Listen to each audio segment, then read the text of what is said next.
नमो यौताणं नमो सिद्धाणं नमो आयर्याणं नमो वज्रायणं नमो ये सवसाणं एसो पंचन मुक्कारो संपावपणासनो मंगलानंत सव्येसिं परमं मंगलम् आदिमं पृथ्वीनाथम् आदिमं निष्परिग्रहम् आदिमं तीर्थनाथं च ऋषभस्वामिनं स्तुवहम् सुधासुतर्वज्योत्स्ना निर्मलितदिङ्मुख मृगलक्ष्मा तमसान्ते शास्त्रनाथ शिवस्तुवहम् श्रेयस्या मंगल केली सद्मस्ती युक्त संख्ये स्वरूपाशनाथ दुर्वार संसार भयाच्च रक्ष मोक्षस्य मार्गे वर्षान्तभाव जय हे जगदेव जोनि वियाणो जगद्गुरु जगानंदो जगन्नाहो जगबंधु जय जगत्प्रिया भवेवं जय श्रीयाणं प्रभो नित्य रामं छिमो जय जय गुरु रोगाणं जय महावीर ओंकार बिंदु संयुक्त लक्ष्मी जायति योगिनं कामदं मोक्षदं चैव ओंकाराय नमो नमः सर्वारिष्ट प्रणतरमित्यापदायिने शरणबिन्धानाय गौतम स्वामिने नमः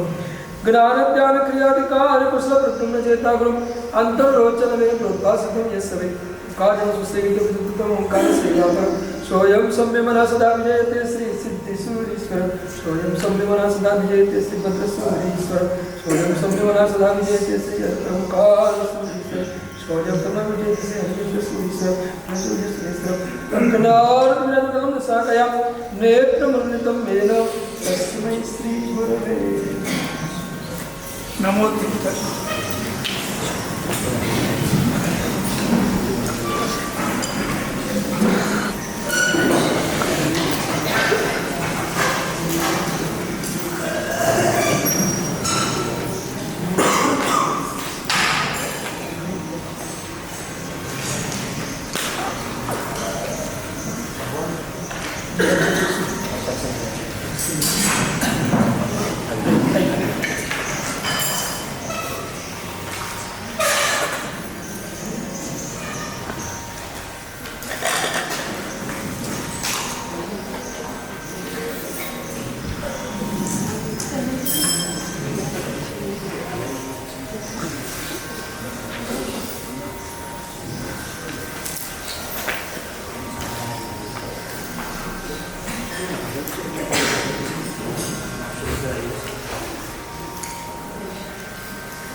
परमात्मानी परम भक्ताबाई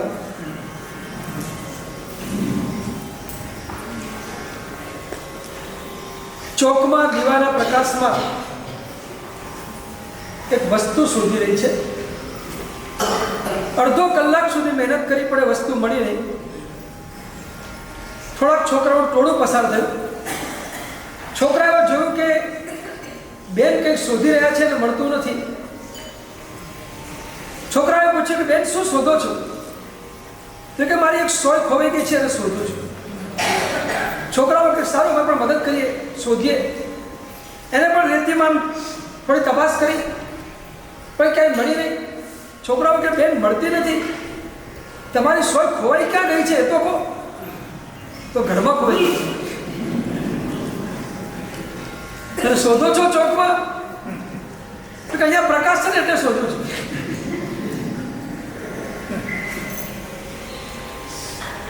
જે વસ્તુ જ્યાં ખોવાઈ ગઈ હોય ને ત્યાં શોધીએ ને તો મળે. આપણે આત્માને શોધીએ છીએ. જો કે આત્માને શોધવાનો છે. એક વસ્તુ છે, આત્મા ખોવાયો નથી અને આત્મા ક્યારે ખોવાય પણ નથી. જે વસ્તુ આપણી સાથે છે ખોવાય કેવી રીતે? ક્યારે પણ ન ખોવાય. પણ તકલીફ એ છે આત્મા ભૂલાઈ ગઈ. ખોવાયો નથી પણ ભૂલાયો છે. જે ભૂલાયો છે એનું સ્મરણ કરવું છે અને સ્મરણ કરવા માટે જ આપણા 3 દિવસ સ્મરણ છે. આત્મસ્મરણમાં રહેવું છે, આત્મ ધ્યાનમાં રહેવું છે, આત્માને સમજવા માટે ઊંડા ઉતરવું છે અને સમજીને એને માણવા તરફ આગળ વધવું છે.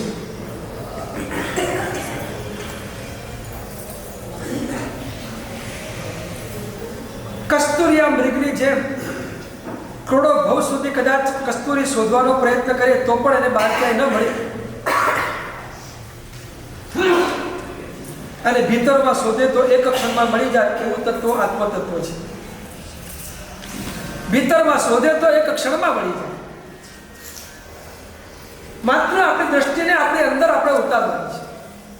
આપણા ઉપયોગને આપણી ભીતર આપણે ડૂબાડી દઈએ. આપણા ઉપયોગમાં આપણે આપણા આત્મ સ્વરૂપને માણી શકીએ એ રીતે આપણે આત્મશ્રદ્ધામાં આગળ વધવું છે. દેવચંદ્રજી મહારાજે પરમાત્મા ભગવાન મહાવીર સ્વામીના 24મા સ્તવનની અંદર એક મજાની વાત લખી છે. આદર્યો આચરણ લોક ઉપચારથી શાસ્ત્ર અભ્યાસ પણ કાંઈ કીધો. મને અનુભૂતિ કેમ થતી નથી? મારા આત્મ સ્વરૂપનું પ્રકટીકરણ કેમ થતું નથી? આવી એક વિમર્શન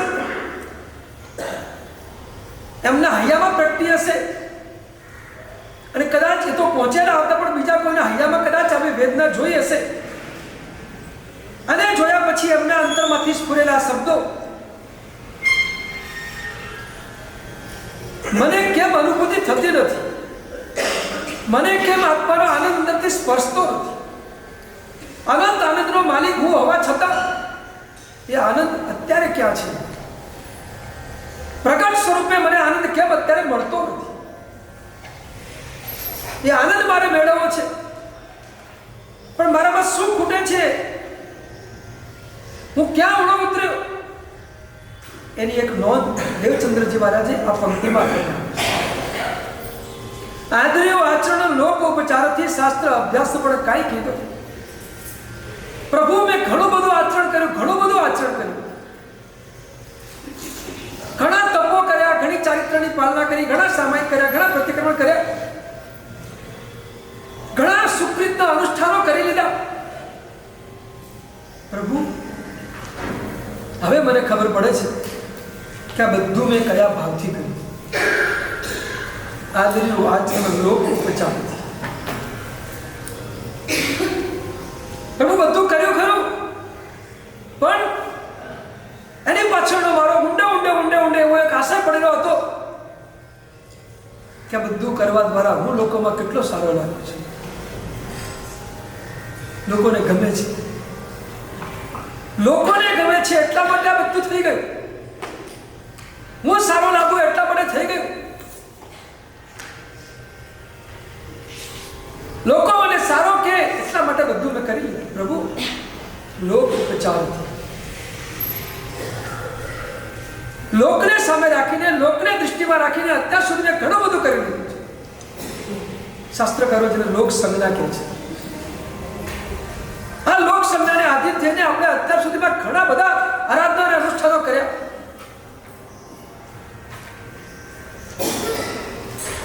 ન મળ્યું કઈ નહીં. મને મારો આત્મા ન મળ્યો. મારે જે મેળવવાનું હતું એવું મેળવી નહીં શક્યું.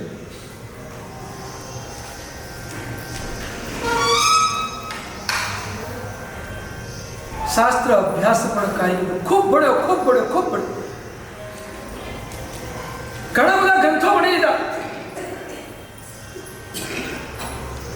પણ એનાથી પણ મને આત્મા ન મળ્યો. એક પંક્તિ બહુ મજાની સ્પર્શી જાય એવી છે. શાસ્ત્ર ભણવાથી વિદ્વાન થવાય, વિતરાગ ન થવાય.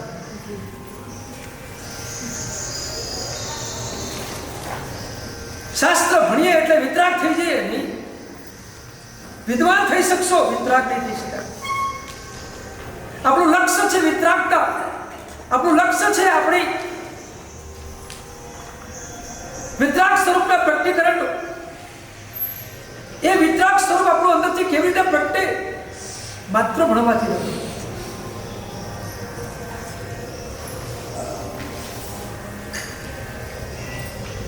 ઉપાધ્યાય યશોજી મહારાજ સાહેબે અધ્યાત્મોપનિષદ ગ્રંથની અંદર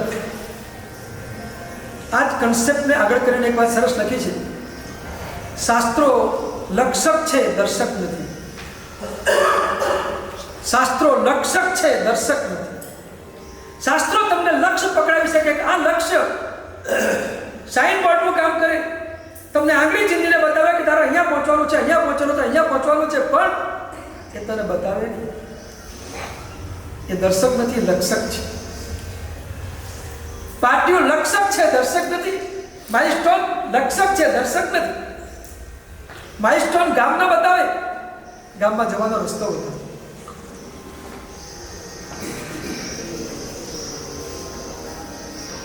શાસ્ત્રો માત્ર તમને આત્મ સ્વરૂપ શું છે એનું એક દિગ્દર્શન કરાવી આપે, એક માહિતી આપે, પણ માહિતીના આધાર ઉપર જો આપણે અંદરથી ચાલીએ નહીં તો વિતરાગતા સુધી પહોંચાય. એટલે શાસ્ત્ર વિદ્વાન બનાવે, શાસ્ત્ર વિતરાગતા ના. વિતરાગતા માટે તો આ સાધના જ કરવી પડે. સમ્યક દર્શનથી માંડીને આગળની બધી સાધના કરવી.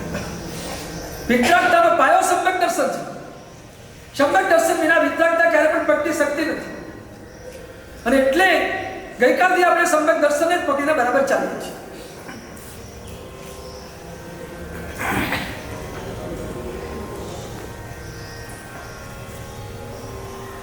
શાસ્ત્ર અભ્યાસ પણ કાંઈ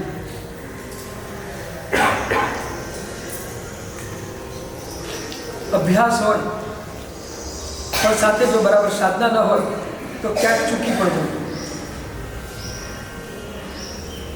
નંદીશ્વર મુનિ વેશ્યાને ત્યાં ધર્મલાભ કહીને પ્રવેશ્યા અને વેશ્યાએ સામે ચડીને માગણી કરી, મારે ધર્મલાભ જરૂર નથી, મારે અર્થલાભની જરૂર છે. પૈસા, હું પૈસાની પૂજારી છું, મારે પૈસા જોઈએ, અર્થલાભ જોઈએ. આટલી માગણી કર્યા પછી નંદીશ્વર મુનિ જો સમજી ગયા હોત, બહાર નીકળી ગયા હોત તો ચિત્ર જુદું. પણ નંદીશ્વર મુનિ બતાવવા ગયા, તારા અર્થલાભ જોઈએ છે, ચાલ આપી દઉં તને. અને ચમત્કાર કરીને અર્થનો ઢગલો કર્યો. આ નતું કરવાનું. શાસ્ત્ર અભ્યાસ પ્રદર્શન માટે નથી, શાસ્ત્ર અભ્યાસ ભીતરમાં જવા માટે છે. તમને કંઈ પણ વિદ્યા મળી છે તો એ વિદ્યાનો ઉપયોગ લોકોના રંજન માટે નથી, વિદ્યાનો ઉપયોગ આત્માના મંજન માટે છે. આત્મમંથન કરો, આત્મમંજન કરો, આત્મનિમંજન કરો. જ્યાં સુધી આપણે આપણી ભીતરમાં ન ડૂબીએ ત્યાં સુધી આ જ્ઞાન આપણા માટે બહુ સફળ અને સાર્થક નથી બનતું.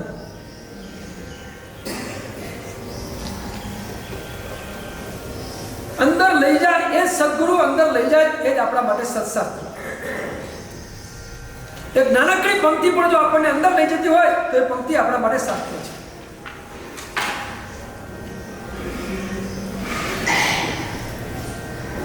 ઉપાધ્યાય યશોજી મારી સાથે જ્ઞાનસાર ભણતા બહુ મજાની વાત કરી છે. નિર્વાણ પદ મુક્તેકમ ભાવ્યત્યન પુરુષ. નિર્વાણ પદને પ્રાપ્ત કરાવે એવું નાનકડું એક પદ, એને તું વારંવાર વારંવાર ઘૂટ્યા કર. તારા અંતર આપણને તારા ઉપયોગથી ભાવિત કર્યા કર. બસ એ પંક્તિ પણ તારા માટે કાપી છે. બહુ લાંબી જરૂર પડે, એક પંક્તિ કાપી છે.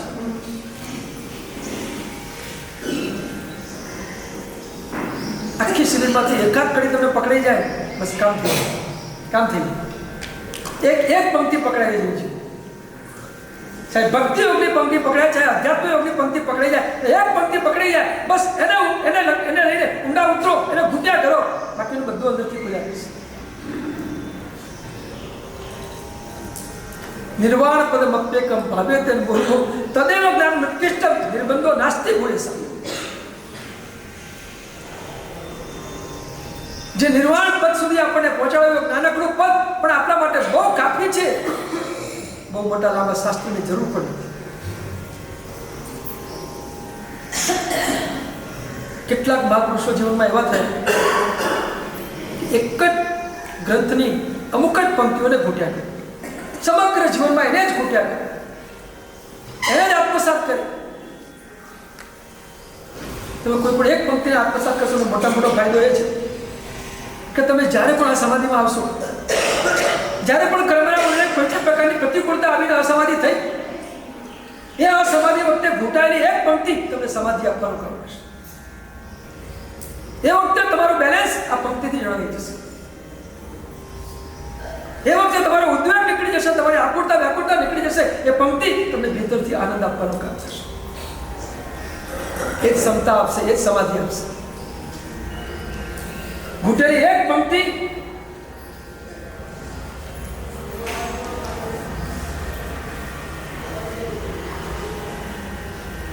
અમારા ભદ્રશ્રેષ્ઠજી મહારાજ 104 વર્ષ જ્યારે જ્યારે પરમાત્મા પાસે જાય ત્યારે ઘણા બધા સ્થળો બોલે 1.5 કલાક પરમાત્માની ભક્તિ કરે, પણ એક પંક્તિ વારંવાર ફૂટે, પ્રભુ પટ ખોલ રે, પટ ખોલ રે, તારા મારા વચ્ચેનો પડદો કરી નાખ પ્રભુ, બસ આટલું જ કામ કરે. અને એમના જીવનમાં પડદો એકવાર ખુલી ગયો, એનું દર્શન થઈ ગયું. આપણે જો પંક્તિને ઘૂંટીએ તો એ કામ કરે 100%. એક પંક્તિને ઘૂંટવી છે જે આપણને વિતરાગતા સુધી લઈ જાય. દેવચંદ્રજી માં સરસ પંક્તિ મૂકે, શાસ્ત્ર અભ્યાસ પણ કાંઈ કીધો, આદર્યો આચરણ લોક ઉપચારથી શાસ્ત્ર અભ્યાસ પણ કાંઈ કીધો. આટલું બધું કર્યું પ્રભુ, કેમ ન થયું? મારું કામ કેમ ન થયું? મારે જે આત્માનુભૂતિ કરવી છે, આત્માનંદ માણવો છે, કેમ ન થયો? પાછળની 2 પંક્તિમાં એ રહસ્યને ખોલે છે.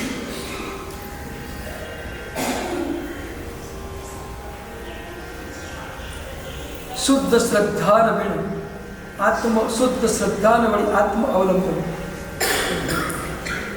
તેવો કાર્ય તેને કોણ સીધું. પ્રભુ મારા જીવનમાં શુદ્ધ આત્માની શ્રદ્ધા નથી, અને મેં મારા સમગ્ર અનુષ્ઠાનોમાં, સમગ્ર આરાધના સાધનામાં મેં કેન્દ્રમાં આત્માને ક્યાં રાખ્યો નહીં. માટે પ્રભુ મારું કામ થયું. કેટલું મસ્ત નિદાન, કેટલું મસ્ત રહસ્ય બોલ્યા છે. શુદ્ધ શ્રદ્ધા વળી આત્મ અવલંબન, આત્મ સ્વરૂપની શ્રદ્ધા હજુ પ્રગટી નહીં, અને એટલે આત્માનો અવલંબન લઈને જે સાધના કરવી જોઈએ એ સાધના મારી થઈ નહીં. માટે હું ચૂક્યો પ્રભુ, મારું કામ નથી. અનુભૂતિ સુધી પહોંચાયું.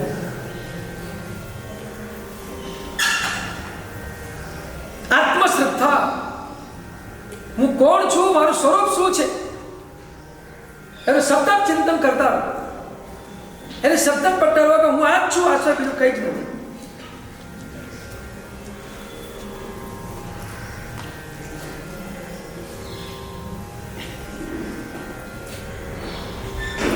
પન્નાસજી મહારાજે સરસ 2 વાક્યો લખ્યા છે. પ્રારંભિક કક્ષામાં સાધક પરમાત્મામાં આત્માને જોવાનો પ્રયત્ન કરે, પરમાત્મામાં આત્માને જોવાનો પ્રયત્ન કરે. આપણે ગઈકાલે પણ કહ્યું કે આપણે આત્મશ્રદ્ધા પ્રગટાવવા માટે શ્રેષ્ઠ આલંબન આપણા માટે પરમાત્મા છે.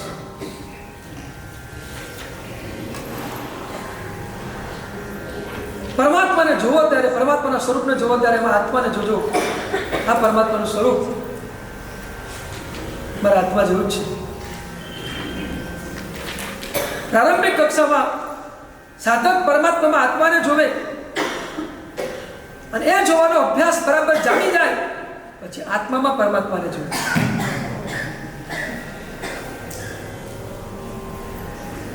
પોતાના આત્માને પરમાત્મા સ્વરૂપ જોવે, હું જ પરમાત્મા છું. એટલે તો આનંદગંજી મહારાજે પંક્તિ મૂકી, નમો મુજને, નમો મુજને, હું નમો મુજને. હું નમસ્કાર મને કરું છું, મને કરું છું. નમો, હું નમો મુજને, મુજને, મને નમો છું, મને નમો. કારણ કે હું પરમાત્મા છું, હું પરમાત્મા છું.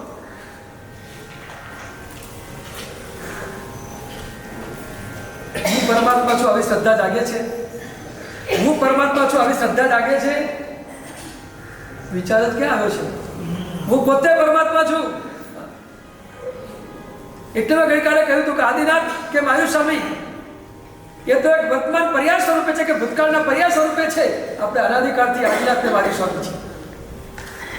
અનાદિકાળ આ શ્રદ્ધા પ્રગટાવી દો. મારામાં કઈ કમી નથી, હું આ જ છું, પરમાત્મા સ્વરૂપ એ જ મારી ભૂલ છે.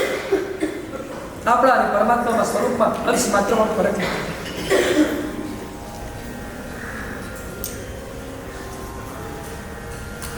જે કઈ ફરક છે આપણને પરમાત્મામાં માત્ર તીર્થંકર નામકરના ઉદયનો ફરક છે, બાકી ગુણમાં કોઈ ફરક નથી. ભક્તના જીવોમાં ઉદયમાં ફરક હોઈ શકે, ગુણમાં ક્યાંય ફરક ન હોય. કર્મના ઉદયો દરેકના ભિન્ન ભિન્ન પ્રકારના હોઈ શકે, પણ ગુણ દરેકના એક સરખા.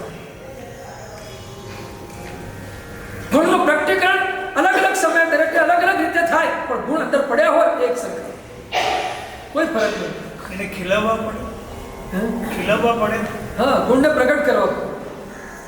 બસ પ્રગટ કરવાની સાધના આ જ છે. હું આ જ છું એ શ્રદ્ધા કરો, ધીમે ધીમે ગુણ ખીલતા જશે. પહેલા સમય દર્શન આવે હે? પછી વિતરાગતા આવે. શું કહ્યું? પહેલા સમય દર્શન આવે પછી વિતરાગતા આવે. ચોક્કસ, બિલકુલ. મેં ગઈકાલે પણ કહ્યું હતું કે સમ્યક દર્શન એ આત્મામાં પ્રગટતું પહેલું આખું કિરણ છે. પહેલું ગુણનું કિરણ એ સમ્યક દર્શન છે. અને સમ્યક દર્શનની સાધના પછીની જે સાધના હોય એ આપણને વિતરાગતા સુધી પહોંચાડે. પછી વિતરાગતા પ્રગટ. પ્રેક્ટિકલમાં પહેલા સમ્યક દર્શન જ પ્રગટ થાય. પણ સમ્યક દર્શનમાં જે અનુભૂતિ થાય બધા ગુણોની આંશિક અનુભૂતિ સમ્યક દર્શનમાં થઈ જાય, પૂર્ણપણે નથી. વિતરાગતા પૂર્ણ જ્યારે ખીલે તે 13મા ગુણસ્થાને કે વિતરાગતાનો પૂર્ણ અનુભવ થાય.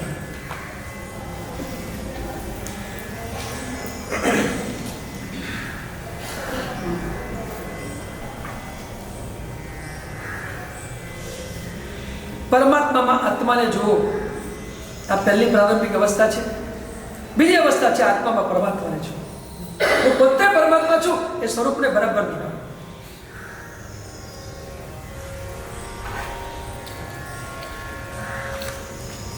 આજ સંકેશ્વરમાં દાદાના દેરાસરમાં દર્શન કરવા માટે બેઠેલો ઘણા વર્ષો પહેલા. મેં કલાક 1.5 કલાક પરમાત્માની ભક્તિ કર્યા પછી બહાર નીકળીને એ વખતે બાજુમાં શિવરવાળો ઉપાસય હતો, એમાં રોકાયેલા. એટલે ઉપાસયમાં ગયો. પાછળથી એક સાધ્વીજી મહારાજ સાહેબનું ઉભરીને વંદન કરવા માટે આવ્યું, શિષ્યાઓ સાથે ગુરુ આવે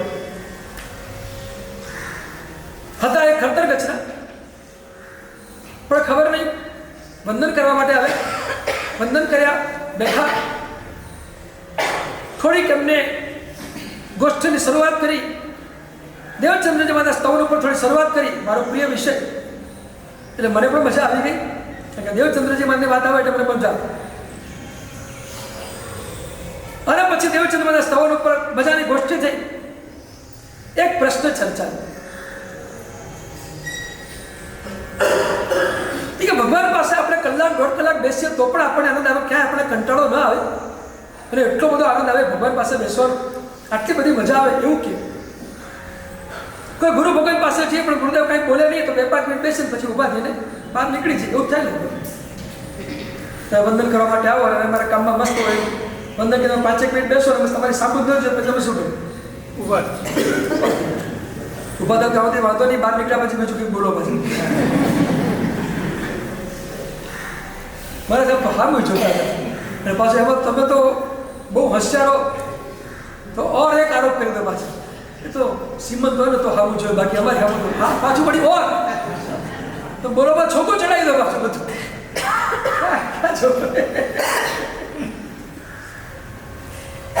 ગુરુ તો એમના ધ્યાનમાં હોય, એમને મસ્તીમાં મસ્ત હોય. અમારા જંબુજી મારા સાહેબ જેવા હોય તેમાં શાસ્ત્રની પંક્તિમાં એટલા બધા ઘણા ફૂટ ડૂબી ગયા હોય, હવે કોણ બેઠું છે ખબર જ ના પડે, ખ્યાલ સુદ્ધા ના આવે કોણ બેઠું છે. એમની મસ્તીમાં મસ્ત જ હોય, પેલા ઉઠીને રવાના થાય. બહુ મજાનો પ્રશ્ન.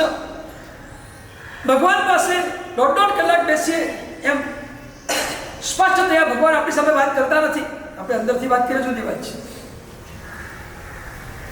તો આટલો બધો આનંદ આપણને કેમ આવે છે ભગવાન પાસે બેસવાથી? પાવર હાઉસ તો ગુરુએ પાવર હાઉસ છે.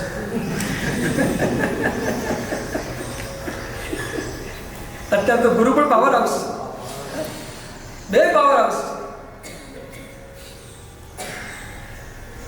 પણ ભગવાન પાસે બેસવાનો આટલો બધો આનંદ કેમ?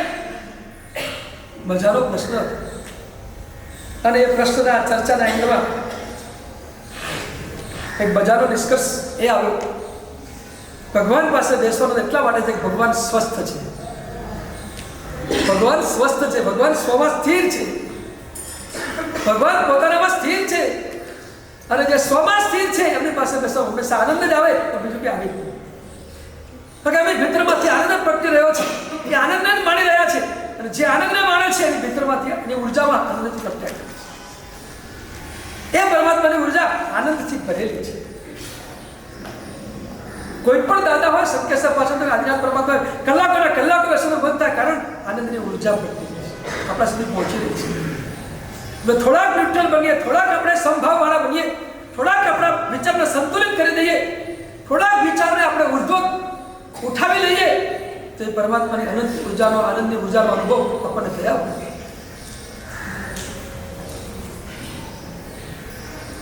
દેરાસર મધ્ય થોડાક શાંત બનીને જાઓ. આમ તો નિશ્ચિત છે શાંત બનવા માટે જ છે, પણ છતાંય ખબર નથી બોલી જવા છે, પણ અશાંતિ લઈને અંદર થઈએ છે, શાંત થઈને જતા નથી. થોડાક શાંત બનીને જશો ને તો આ પરમાત્માની ઉર્જાનો જબરદસ્ત આનંદ સ્વરૂપે અનુભવ થશે. આનંદ સ્વરૂપ છે, આનંદની ઉર્જા વયા જ કરે માટે તો બેસવામાં આટલો બધો આનંદ આવે છે.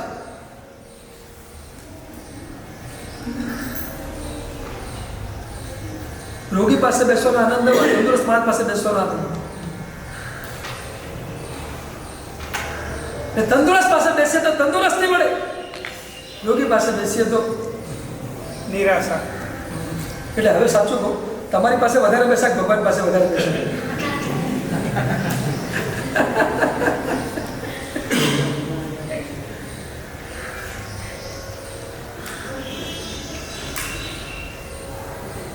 હવે અમારા હવે તમારી પાસે બેસે તો વાંધો નહીં, પણ અમારા પાસે નીકળી તમારા પાસે તો બહુ તકલીફ થઈ જાય.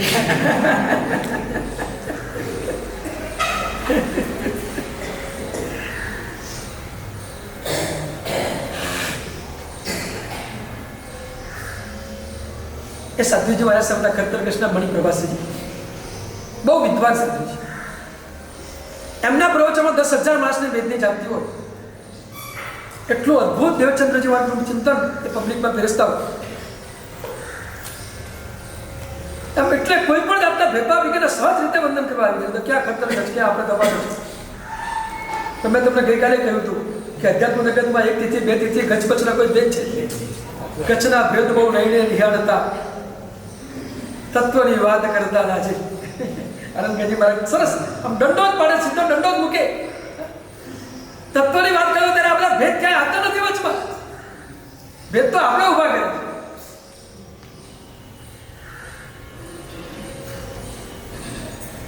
એટલે પ્રભુ આપણા માટે શ્રેષ્ઠ આલંબન છે. એક વાત પૂછું, પરમાત્માનો શ્રેષ્ઠ ઉપકાર કર્યો, પરમાત્માનો આપણા ઉપરનો શ્રેષ્ઠ ઉપકાર કર્યો, શ્રેષ્ઠમાં શ્રેષ્ઠ ઉપકાર પરમાત્માનો આપણા ઉપર કર્યો.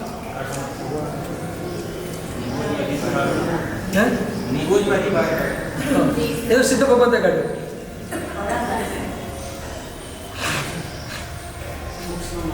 અહીં સુધી પહોંચો એ પરમાત્માનો ઉપકાર. ઇતની ભૂમિ પ્રભુ તું અહીં આને એ બરાબર છે ને. આના મારે એક સ્ટેપ આગળ જઈને વાત કરવી છે. પ્રભુનો આપણા ઉપરનો શ્રેષ્ઠ ઉપકાર કર્યો. પ્રભુની વાણી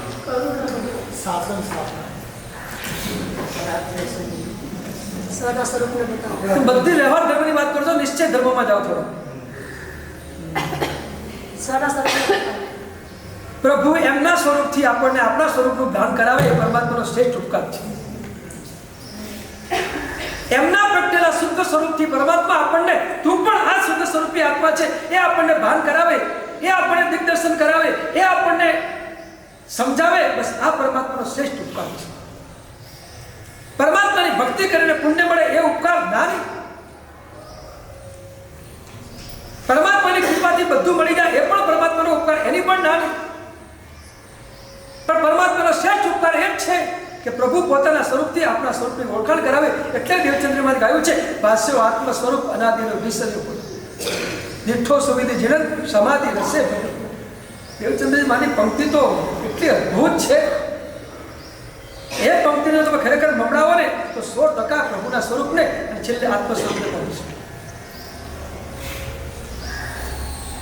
આ પરમાત્માનો શ્રેષ્ઠ આપણને આપણા આત્માનું સ્વરૂપ પ્રભુ પકડાવી રહ્યા છે. તું મારા સ્વરૂપને જો પછી તારા સ્વરૂપને જો. તારા મારામાં ક્યાં કઈ ભેદ છે? હું ને તું અભેદ છીએ, સ્વરૂપથી અભેદ છીએ.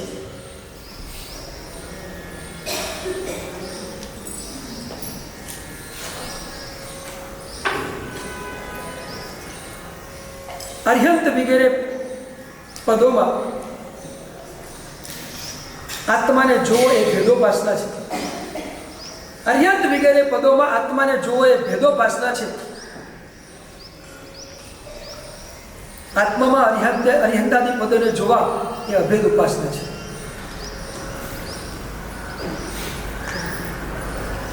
તમને કદાચ નહીં સમજાય પણ અમારા સાધ્વીજવાને સમજાય ને એટલા માટે થોડુંક એમને અનુલક્ષીને અર્યંતાદિ પદોમાં આત્માને જોવો એ ભેદ ઉપાસના છે. પ્રભુ તમે અર્યંત,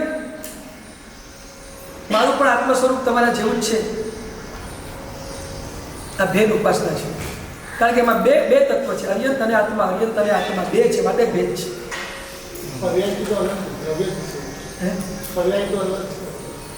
એ સ્વરૂપથી એકત્ર છે.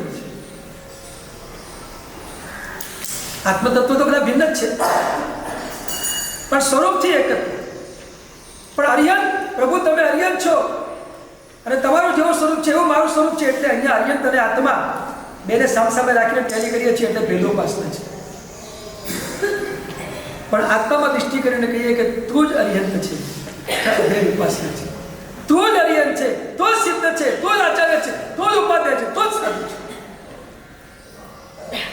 આત્મા સાથે આ વિભાગ અભેદ ઉપાસના છે. તું જ છે, તું જ આ છે. પણ તમે છો ને હું છું, તમે છો ને હું છું, ત્યાં ભેદ છે. ત્યાં બે છે, હું અને તમે. અહીંયા તું જ છે બધું, એટલે આ ભેદ. અને અરિહંતમય બની જવું, ઉપયોગથી પરિણામથી અરિહંતમય બની જવું, એ સ્વરૂપ ઉપાસના છે.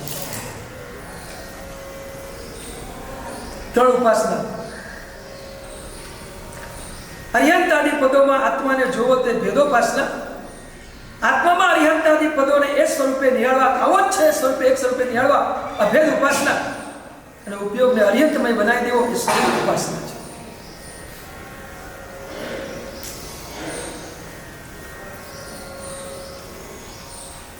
પ્રભુના સ્વરૂપને જોઈને આત્મશ્રદ્ધા પ્રગટાવીએ. શ્રેષ્ઠ આલંબન પરમાત્મા છે.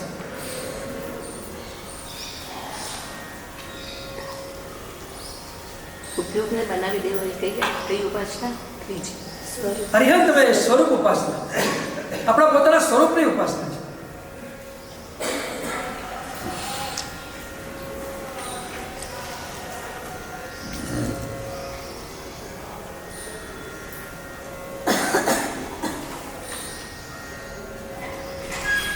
વર્તમાન કાળમાં એક શ્રેષ્ઠ સાધક યોગેશભાઈ ગરમીના દિવસોમાં ઈડરના પહાડ ઉપર રહે, જ્યાં ભયંકર ગરમી લાગે, અને ઠંડીના દિવસોમાં અચલગઢના પહાડ ઉપર છેક ઉપર જઈને મસ્તીથી સાધના કરે. ઠંડીના દિવસોમાં જ્યાં ભયંકર ઠંડી લાગે, ઠંડીમાં અચલગઢ અને ગરમીમાં ઈડર. આપણે ઊંધું કરીએ.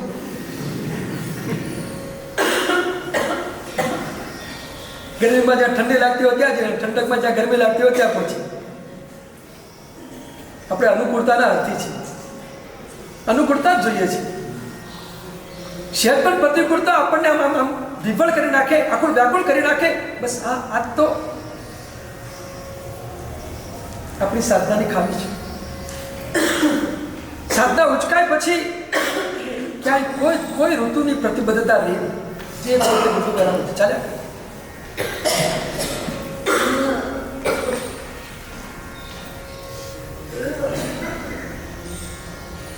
અદ્ભુત સાધક યોગેશભાઈ એટલી ઊંચી સાધનાએ પહોંચ્યા છે, એટલી ઊંચી સાધનાએ પહોંચ્યા છે.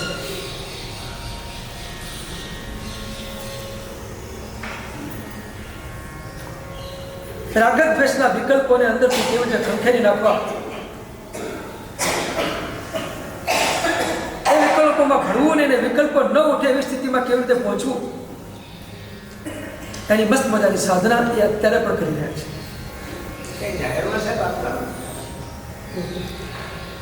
સાધકો સાહેબમાં ના,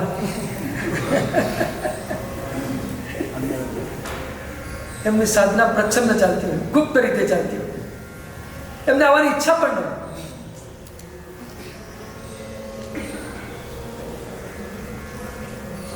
યોગેશભાઈના મમ્મી છે વસુબેન. વાત નીકળી જ છો તો કહી દઉં, હું આ જે કંઈ ભણ્યો છું, તમારી સામે જે કંઈ બોલું છું, એ મારા ઉપરનો વસુબેનનો ઉપકાર છે. હું એમની પાસેથી બધું પાડું છું.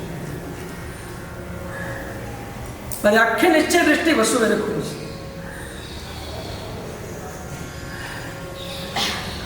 2057ના પાલનપુરના ચાતુર્માસની અંદર લગભગ 4 મહિના સુધી અમને એમને ભણાવ્યા છે. ક્રિશ્ચન પાસે ભણવા બેઠા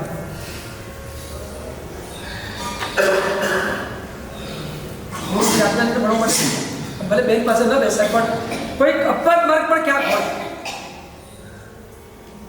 અને એમને જે નિશ્ચય આપે, એમને જે નિશ્ચય જે ફૂટાયું અને એક એક પ્રશ્ન જે જડબાતોડ જવાબો આપ્યા, દ્રષ્ટિને ખોલી નાખી. જે શાસનનો નિશ્ચય શું છે એનો પૂરેપૂરો અમારી સામે ખુલ્લો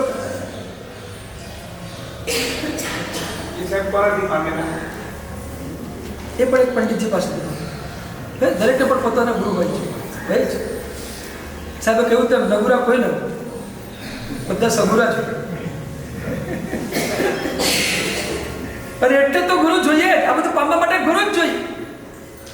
નાના પછીના આલંબનમાં મારે ગુરુ તત્વ જ દેવાનું.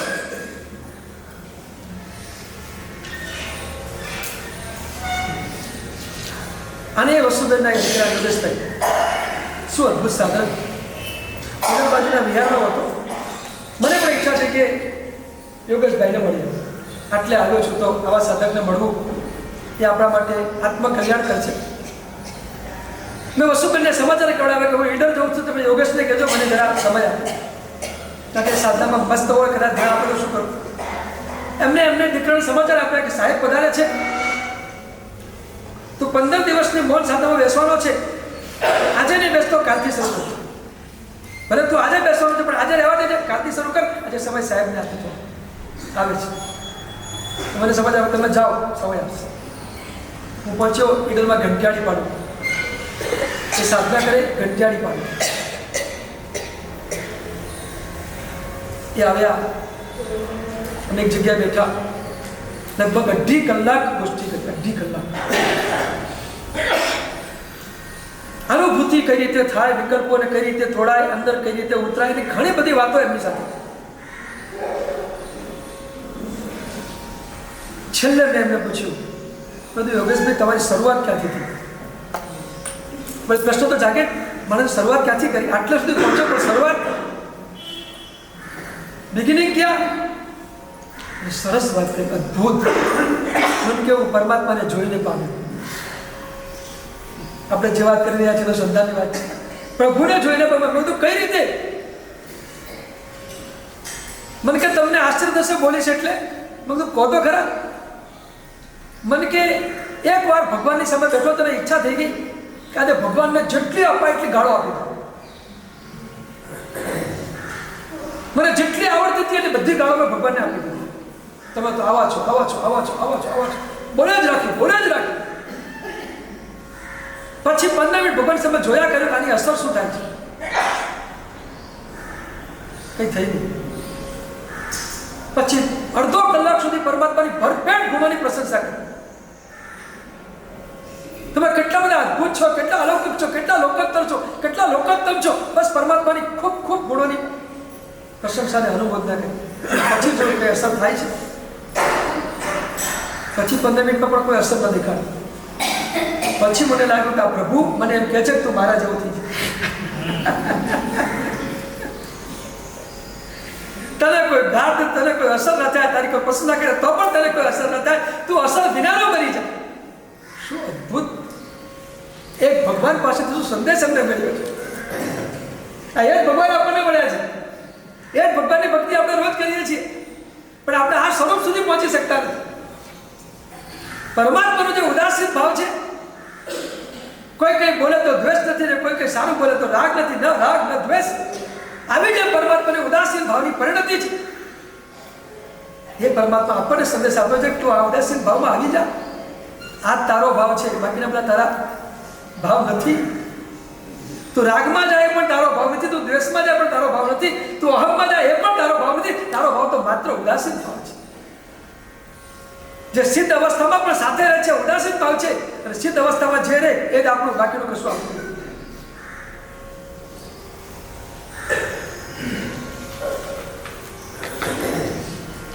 હા, પરમાત્માનો આલંબન કેટલું તો અદભુત છે. કેવી આત્મશ્રદ્ધા આપણને પ્રગટાવે કે મારો આત્મા બસ પ્રભુ તું અને હું એક જ છીએ. સ્વરૂપથી એક છીએ, ગુણથી એક છીએ. દ્રવ્યથી કદાચ ભિન્ન છીએ પણ ગુણથી તારા અને મારા સ્વરૂપમાં કોઈ ફરક નથી.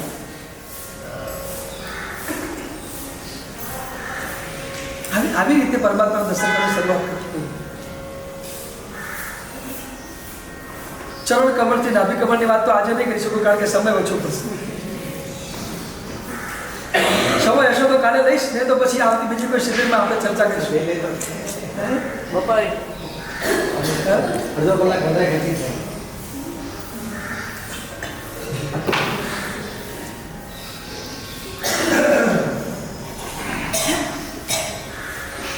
આત્મ શબ્દ પ્રગટાવવા માટે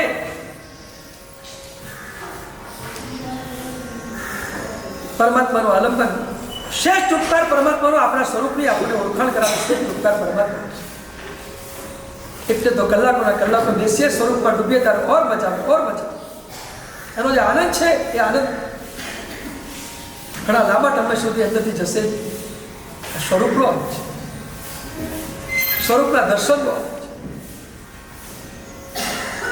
ભગવાનની વિતરાગતાને જોઈને રાગના અંશો અંદરથી ખરવા માંડે, ભગવાનને વિત દ્વેષ સ્વરૂપે જોઈને અંદરથી દ્વેષના અંશો ખરવા માંડે, પરમાત્માને વિત મોહી જોઈએ અને મારાપણાના ભાવ અંદરથી ખરવા માંડે. બસ આ પરમાત્માનું દર્શન છે.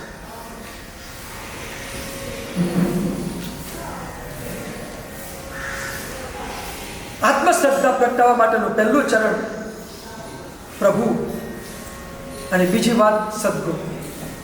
ગુરુથી પણ આત્મશ્રદ્ધા પ્રગટે.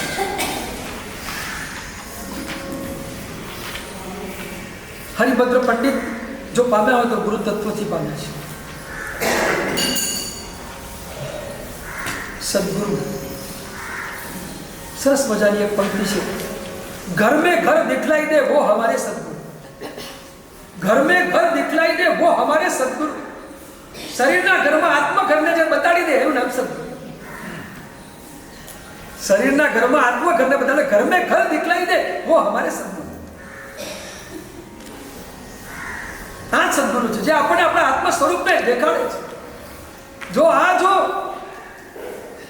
જે પામેલા સદગુરુ છે, જે અનુભવી સદગુરુ છે, એ અનુભવી સદગુરુ એ આપણને એમના અનુભવમાં લઈ જાય છે. એટલે જ એમની ઓરા આખી અલગ પ્રકારની, અનુભવની ઓરા અલગ.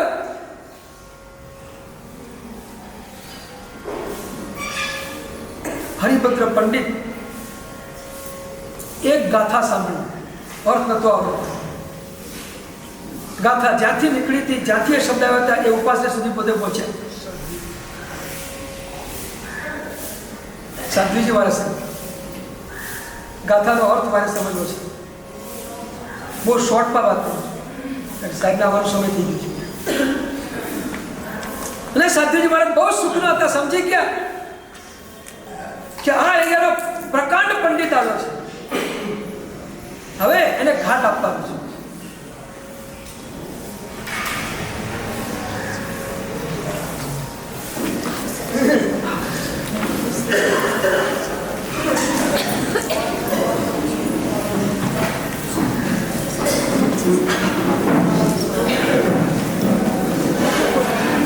પ્રગટાવવા માટે 3 આલંબન, એક પરમાત્મા, બીજા નંબરમાં સદગુરુ.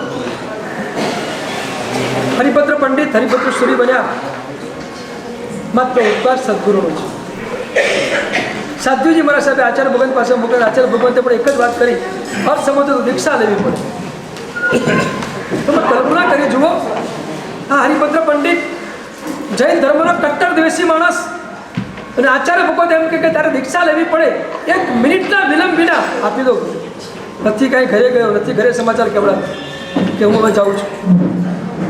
દીક્ષા શું છે એને ખબર છે, એ કે બુદ્ધુ માણસ નથી, બુદ્ધ છે. એને ખબર છે કે દીક્ષા લીધા પછી ઘરે ન જવાય, પછી આ સાધનામાં રહેવાનું છે. એક પંક્તિનો અર્થ સમજવા માટે માણસ દીક્ષા સુધી પહોંચી જાય, આ એમની અંદરની પાત્રતા. અને સદગુરુએ પાત્રતા ખોલી, અને પાત્રતા ખુલી એટલે હરિભદ્ર મુનિ બન્યા પછી જે વિકાસનો પંથ પકડાયો, હરિભદ્ર સુરી બન્યા. કેટલા ગ્રંથો આખી નિશ્ચયની સાધના હરિભદ્ર સુરીમાં જે અનેક ગ્રંથોમાં આપણને આપે છે. યોગ દૃષ્ટિ જોઈએ, યોગ બિંદુ જોઈએ, વિંશિકા જોઈએ, યોગ શતક જોઈએ, એટલા બધા ગ્રંથો હરિભદ્રેશ્વરી મહારાજે યોગના આપણને આપ્યા છે, જેમાં ઠાંચીને નિશ્ચયની વાતો ભરેલી પડી છે. આ સાધના કેટલો ઉપકાર એક સદગુરુ હરિભદ્રેશ્વરી મહારાજ, આપણે હરિભદ્રેશ્વરી મહારાજે આપણને ગ્રંથો એક સદગુરુ પણ આત્મશ્રદ્ધા પ્રગટાવવામાં નિમિત્ત બની શકે છે. જેમ પ્રભુ નિમિત્ત બને છે, સદગુરુ નિમિત્ત બને છે, બીજા નંબરમાં શાસ્ત્ર નિમિત્ત બને છે. સિદ્ધર્ષિ ગણી લલિત મિશ્રા ગ્રંથે વાંચતા પામી ગયા, શાસ્ત્ર પણ નિમિત્ત બની શકે છે. આત્મશ્રદ્ધા પ્રગટાવવા માટેના 3 આલંબન છે: પ્રભુ, ગુરુ અને શાસ્ત્ર. વિશેષ વાત હવે પછી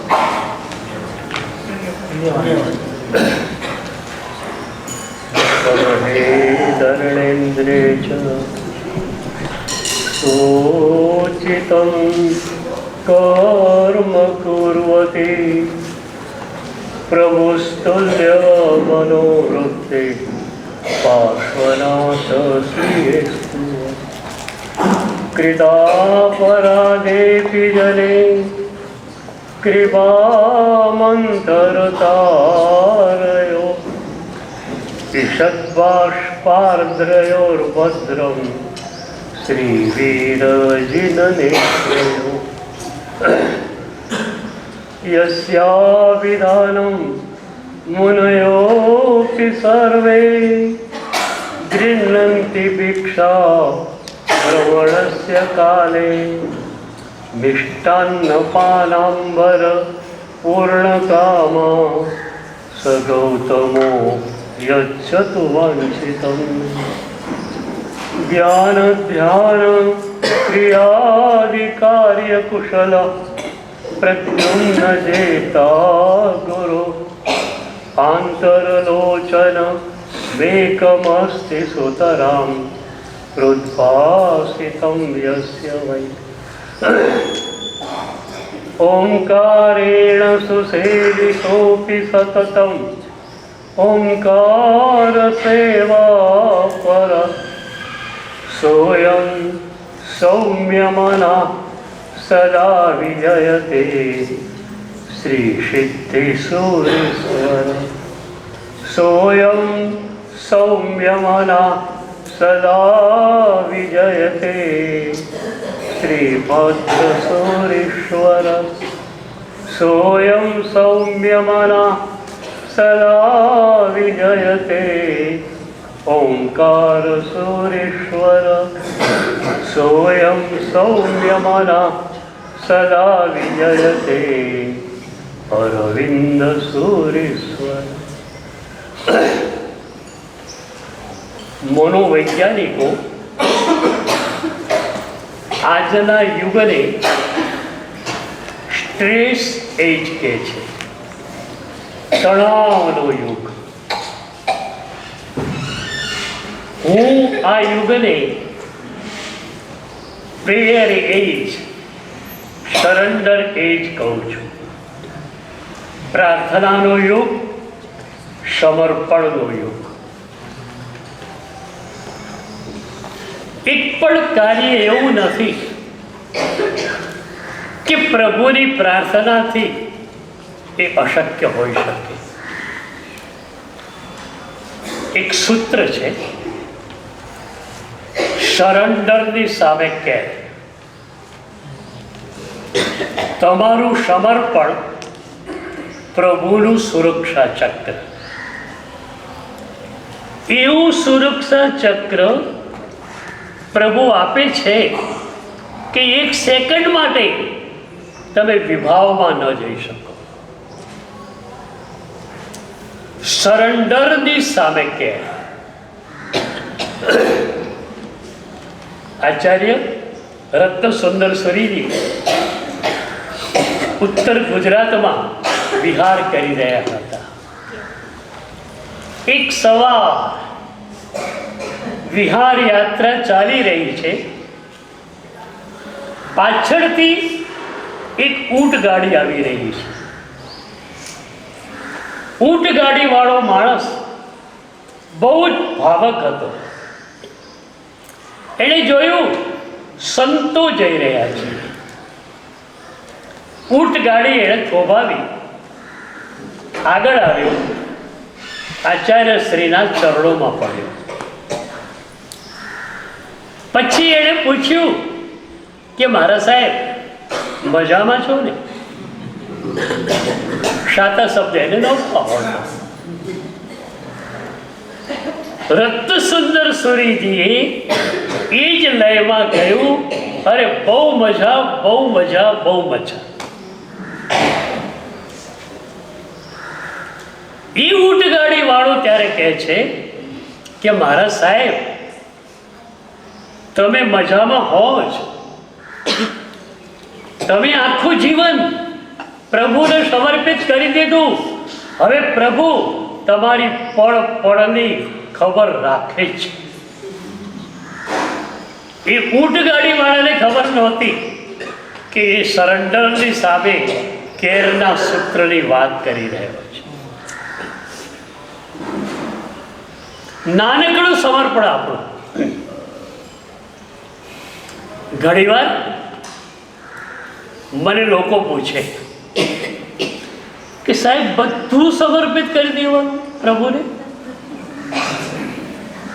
ત્યારે હું હળવાશથી પૂછું કે બધું એટલે શું? તમારી પાસે છે શું? બોલો. એક ગંદુ શરીર, એક ગંદુ મન, લક્ષ અને લીલીથી નવડાવીને થાકી જાઓ તો પણ બદબુ વહાવતું શરીર છે. અને રાગ દ્વેષથી ખદબદતું મન છે. પ્રભુને આપવાનું શું છે? ગંદુ શરીર, ગંદુ મન પ્રભુને આપી દો, પ્રભુ તમને મોક્ષ આપવા તૈયાર છે.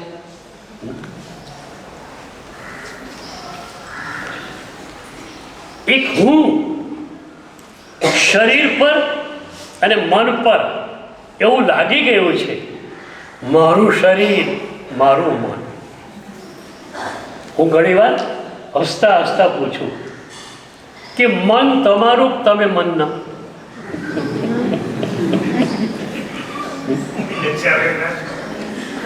મન તમારું છે, કંટ્રોલમાં નથી. અરબસ્તાનમાં મુલ્લાજી ગધેડા ઉપર બેઠેલા. ત્યાં ઘોડો બોડો મળે નહીં.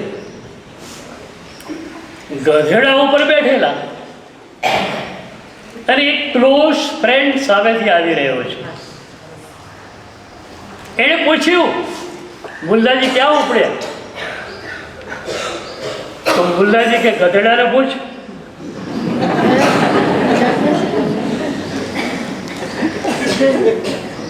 અરે પણ ગધેડું બોલતું હશે, તું બોલ ને. મુલ્લાજી કે વાત એવી છે કે ગધેડાને લગામ બગામ છે નહીં. મારે જવું હોય પૂર્વમાં, ગધેડું ચાલે પશ્ચિમમાં. હવે ભર બજારે ગધેડા જોડે કુસ્તી કરીએ તો સારા લાગીએ. એટલે નક્કી કર્યું ગધેડા ઉપર બેસી જવું. ગધેડાને જ્યાં જવું હોય તે જાય. તમારી હાલત આવી ખરી?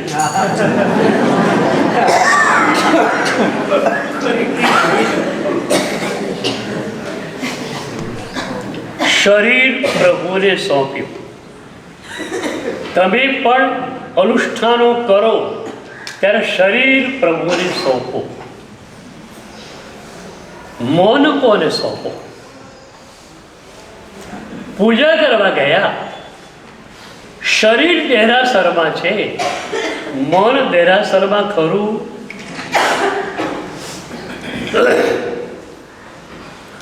આનંદ ઘનજી ભગવંતે પહેલા સ્તવનની છેલ્લી કડીમાં આ વાત કરી. ચિત્ત પ્રસન્ને પૂજન ફળ કહ્યું, પૂજા અખંડિત એહ, કપટ રહિત થઈ આત્મ અર્પણારે, આનંદ ઘન પદ રે. એક બહુ સરસ શબ્દ એમણે આપ્યો કે ભાઈ, બેન, બેટા, તે પ્રભુના ચરણે સમર્પણ તો કર્યું, પણ એ સમર્પણ નિષ્કપટ સમર્પણ છે કે સકપટ સમર્પણ છે? આપણે તો વિચારવા પડી જઈએ. તમે તો પૂરું જીવન પરમાત્માના ચરણોમાં સમર્પિત કર્યું. આનંદ ખરજી ભગવંત તમને પૂછે છે કે આ જે અર્પણ છે, આ જે સમર્પણ છે, એ નિષ્કપટ છે કે સકપટ? શું કહેશો તમે લોકો? શું કહેશો? થોડો ઘણો સ્વાર્થ હોય છે. શરીર પ્રભુને સોંપ્યું, મન પ્રભુને ન સોંપ્યું તો શું થયું? સમર્પણ સકપટ બન્યું. પ્રભુ હું તારું એટલે આ શરીર તારું, મન મારું. એટલે 50-50 કરવાનું છે. શરીર તને સોંપ્યું, મન મારી પાસે રાખી. મન પ્રભુને સોંપવાનું છે. ભગવદ્ ગીતામાં શ્રી કૃષ્ણ અર્જુનને કહે છે કે તું તારું મન મને આપી દે. એ વખતે અર્જુન પૂછે છે કે હું તમને મન આપી દઉં, મને શું મળશે? ભગવદ્ ગીતામાં આવેલા શ્રી કૃષ્ણના વચનો છે, નિવસિષ્યસી મય્યેવ અત ઊર્ધ્વમ ન સંશય. જો તે મન મને આપ્યું તો તું મારી ભીતર જ છે, મારી બહાર ક્યાંય રહેવાનો નથી. પરમ સત્તાનો આ કોલ, નિવસિષ્યસી મય્યેવ અત ઊર્ધ્વમ ન સંશય. મય નથી કહેતા, મય્યેવ કહે છે. તું મારે વિશે જ રહીશ. જે ક્ષણે તે મન મને સોંપી દીધું, તું મારા મય બની ગયો. પ્રભુ આપણા થઈ જાય. પ્રભુની અંદર આપણને બસવા મળે, કેટલો મોટો સોદો છે. અને આના માટે મન ન આપી શકો?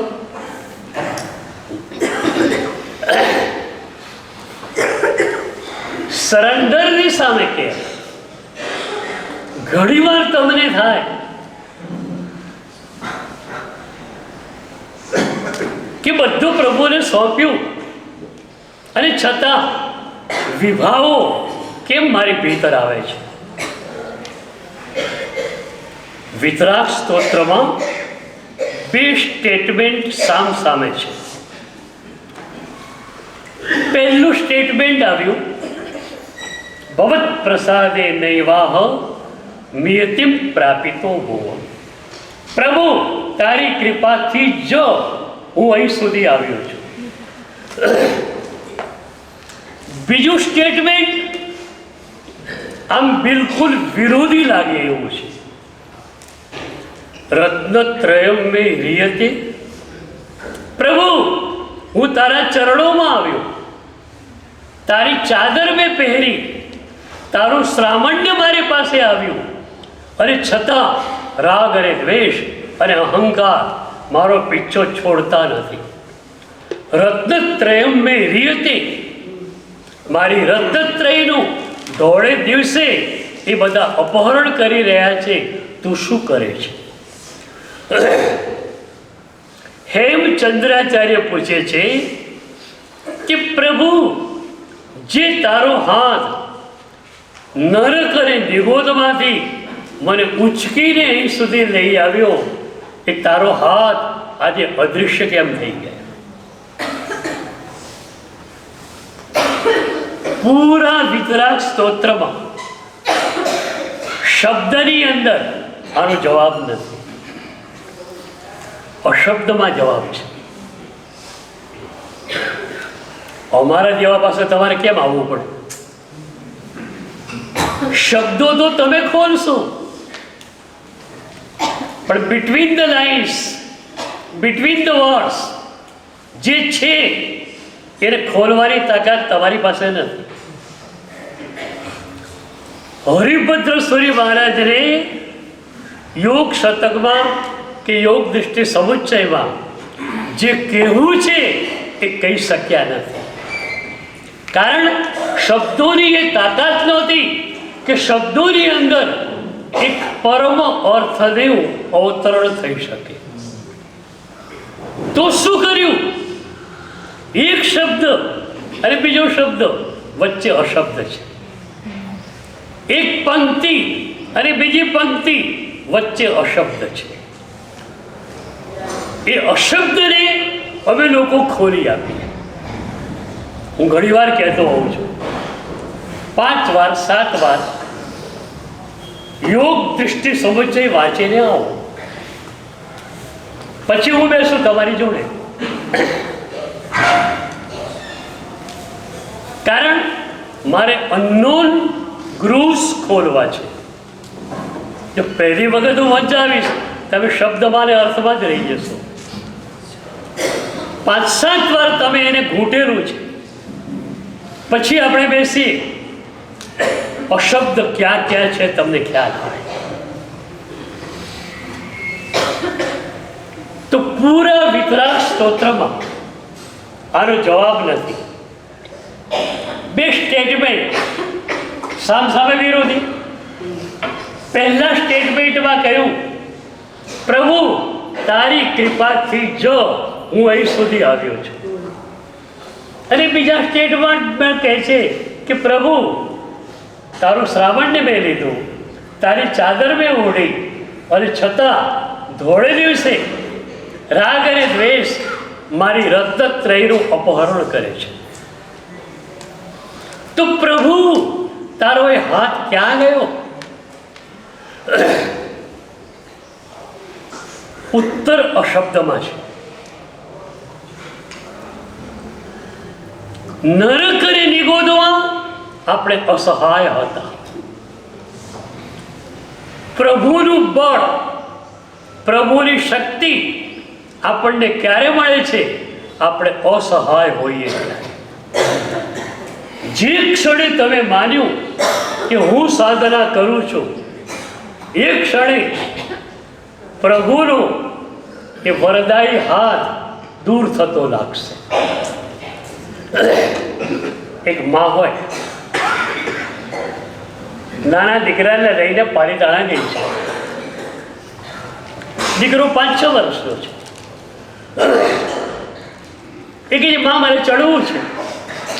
માં એને ચડવા દે છે. જે ક્ષણે થાકી ગયો અને કહે છે, માં હવે એક પગથિયું હું નહીં ચડી શકું, માં એને બાહોમાં ઉચકી લે. તમે જ્યારે અસહાય બનો કે પ્રભુ તારા સાધના માર્ગમાં તારી કૃપા વિના 1 સેન્ટીમીટર 1 ઇંચ હું ચાલી શકું એમ નથી, તું મને ઉચકી લે. પ્રભુ તૈયાર છે.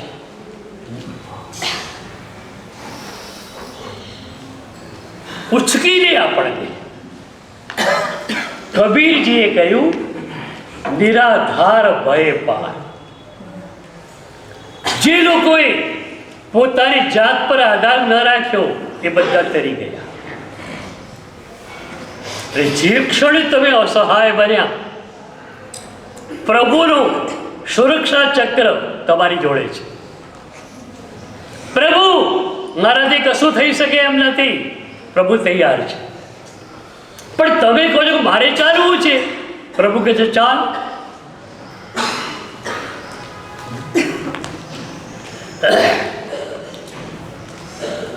સરેન્ડરની સામે કે પ્રાચીન કથા યાદ આવે. પ્રભુ મહાવીર દેવના અંતેવાસી સિંહ અળગા પ્રભુની આજ્ઞા લઈને જંગલમાં સાધના કરવા માટે ગયા. એ વખતે પ્રભુને ગોશાલકે કરેલો ઉપસર્ગ જે હતો એની અસર થઈ. અસરને કારણે સેજ શરીર ક્રિશ બન્યું. તીર્થંકરોનું શરીર એવું ને એવું જ રહે, પણ એક આશ્ચર્ય થયું કે પ્રભુનું શરીર થોડું ક્રિશ બન્યું છે. આ સમાચાર દૂર દૂર પ્રસર્યા. સિંહ અણગાર પાસે સમાચાર એ રીતે આવ્યા કે પ્રભુ નથી. અને સિંહ અણગાર છાતી ફાટ રોદન કરે છે, પ્રભુ તમે નથી, તમે નથી તો હું કેવી રીતે હોઉં? તમારા વિનાનું મારું અસ્તિત્વ શી રીતે? વેણીભાઈ પુરોહિત કહે છે, તમારા વિનાના પ્રભુ, અમે અમારા વિનાના. જો અમારા જીવનમાં તમે ન ઉતરો તો અમારા જીવનનો કોઈ અર્થ નથી. જર્મન કવિ રિલ્કે એક પ્રાર્થનામાં કહે છે, put out my eyes if that can see you. આપણા ગુજરાતી કવિ હરીન્દ્ર દવેએ રસળતી ગુજરાતીમાં એનો અનુવાદ આપ્યો. ઠારી દે આ દીપ નયનના, તવ દર્શનને કાજ, જો કાચ નથી આ ખપના. ઠારી દે આ દીપ નયનના, તવ દર્શનને કાજ, જો કાચ નથી આ ખપના. જો પ્રભુ મારી આંખોમાં તું ઝલકતો ન હોય તો મારી આંખોનો કોઈ અર્થ નથી. મારા હૃદયમાં તું ન હોય તો પ્રભુ માત્ર શ્વાસોશ્વાસ ચાલે છે, જીવન મારી પાસે નથી. મારું જીવન તું છે, મારો પ્રાણ તું છે. આનંદ ઘરજીએ કહ્યું, આનંદ ઘન બિન પ્રાણ ન રહે છીન, કોટી જતન કરી લી છે. પ્રભુ તારા વિના એક ક્ષણ હું રહી શકું એમ નથી. ભલે કરોડો ઉપાયો કરું પણ તું જોઈએ છે. તારા વિના એક ક્ષણ હું રહી ન શકું. આ જે વિરહ વ્યથા છે ને, એને નારદ ઋષિએ એક મજાનો શબ્દ આપ્યો, વિરહાશક્તિ. મારું છેલ્લું પુસ્તક મહર્ષિ નારદના ભક્તિ સૂત્રો ઉપર છે. મેં જ્યારે વાંચ્યું વિરહાશક્તિ, હું પણ વિચારવા પડ્યો. વિરહનું ખેંચાણ, વિરહનું આકર્ષણ, વિરહની પીડા તો બરોબર, વિરહનું આકર્ષણ, વિરહની આસક્તિ. પછી ખ્યાલ આવ્યો કે દુનિયાની કોઈ પણ વ્યક્તિને મળીએ કે મનગમતા પદાર્થને મેળવીએ અને જે સુખ મળે એ સુખ કરતા પ્રભુના વિરહની અંદર હજારો ગણું સુખ છે.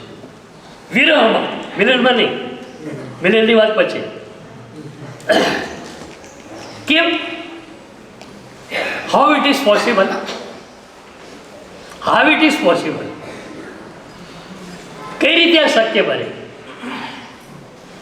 તો બહુ મજાનો જવાબ આપ્યો કે વિરહની ક્ષણોમાં તમે એની જોડે સંબદ્ધ થાઓ છો.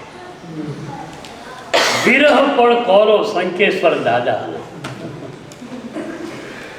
તો એ વિરહની ક્ષણોમાં તમે પ્રભુ સાથે જોડાયા, અને પ્રભુ સાથે કોઈ પણ રીતે તમે જોડાઓ એ તમારા જીવનની મોટામાં મોટી ઉપલબ્ધિ.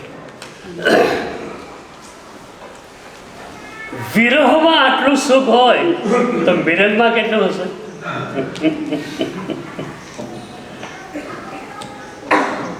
મિલનમાં છે ને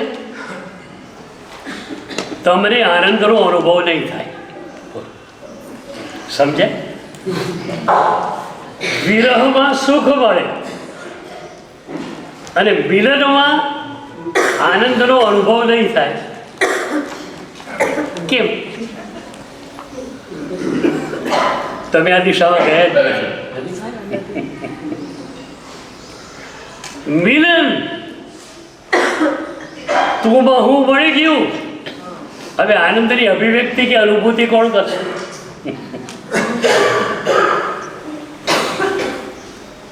શંકરાચાર્ય બહુ સરસ વાત લખી કે પ્રભુ તારામાં હું ભળીશ પણ પૂરેપૂરો નહીં ભળું. થોડુંક પોર્શન બાકી રાખીશ. કેમ? કે તું તો છટકી જવાનું, પછી હું એકલો રહેવાનો. એ એકલો રહું ત્યારે તારા મિલનના આનંદને વાગોળી ક્યારે શકું? હું જો પૂરેપૂરો તારામાં ડૂબી ગયેલો હોઉં તો પછી પાછળથી આનંદની અભિવ્યક્તિ કોણ કરે?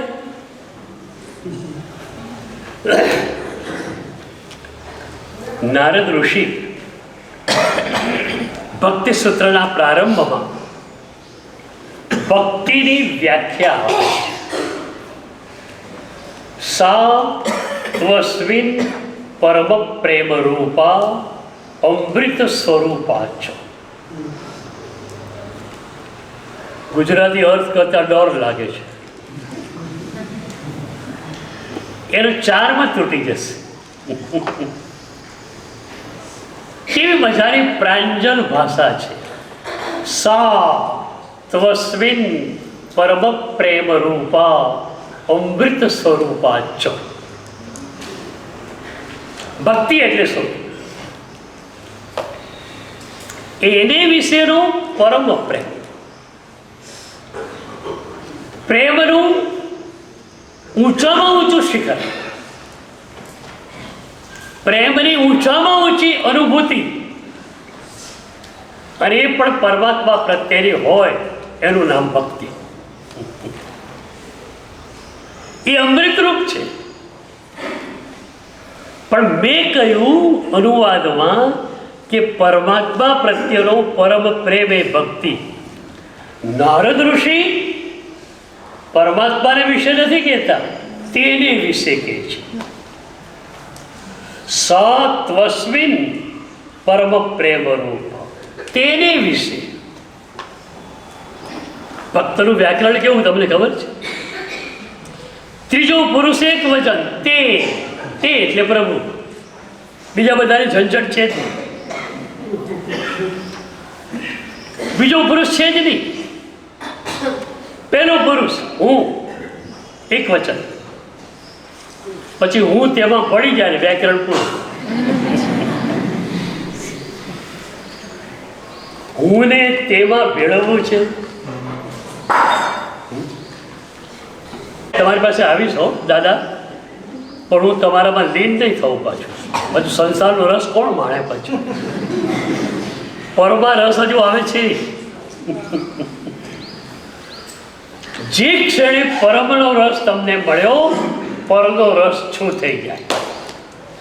જ્યાં સુધી પરનો રસ છે ત્યાં સુધી માનવું પડે કે પરમનો રસ આપણને મળ્યો નથી.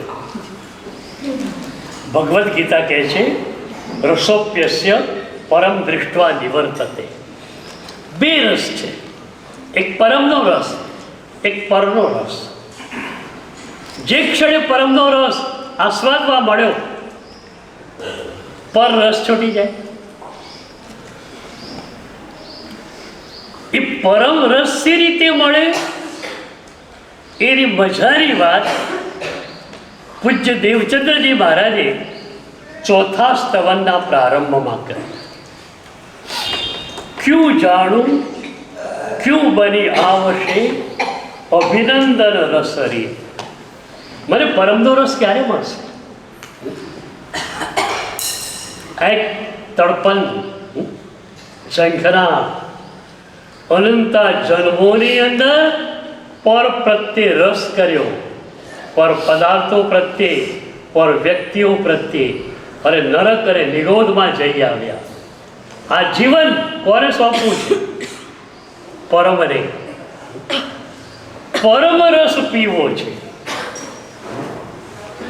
ક્યું જાણું ક્યું બની આવશે અભિનંદન રસ હરી. પરમાત્માનો રસ મને ક્યારે મળશે? તરત જ કહ્યું, પૂતગલ અનુભવ ત્યાગથી કરવી જસુ પરતી. દેવચંદ્રજી મહારાજ, આનંદગરજી મહારાજ અનુભૂતિની દુનિયાના માણસ છે. તમે એમને પૂછવા જાઓ ને, સાહેબ આપે પ્રભુને જોયા છે? બેસ, તારે જોવા છે ભગવાનને? તારે અનુભૂતિ કરાવી દો.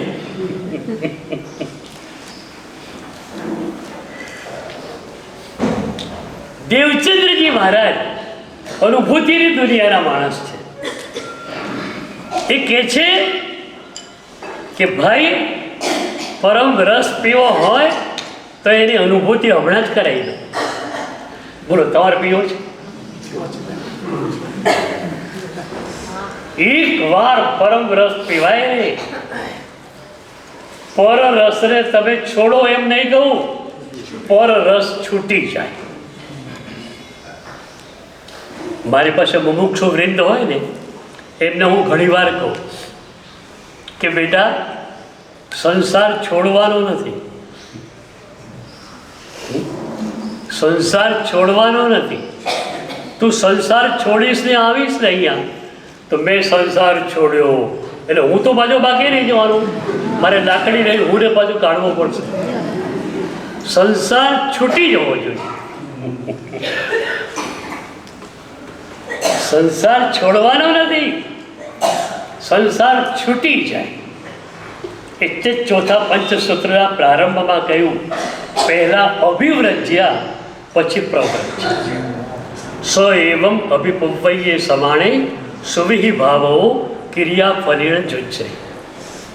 પહેલા અભિવ્રજ્યા, પરમાત્માનું સંમોહન, અને એ પરમાત્માનું સંમોહન લાગ્યું, સંસાર છૂટ્યો. પ્રવ્રજ્યા. પહેલા અભિવ્રજ્યા પછી પ્રવ્રજ્યા. તમે બધા પરમાત્માના સંમોહનથી આવ્યા છો. તમે પણ પરમાત્માનું સંમોહન, એની આજ્ઞાનું સંમોહન, પછી બીજું કંઈ ગમવાનું નથી. એ જ માત્ર એ જ ગમશે, એના સિવાયનું કાંઈ જ નહીં ગમે. સિંહ અળગાર છાતી ફાટ રડે છે, પ્રભુ નથી તો હું કેવી રીતે હોઉં?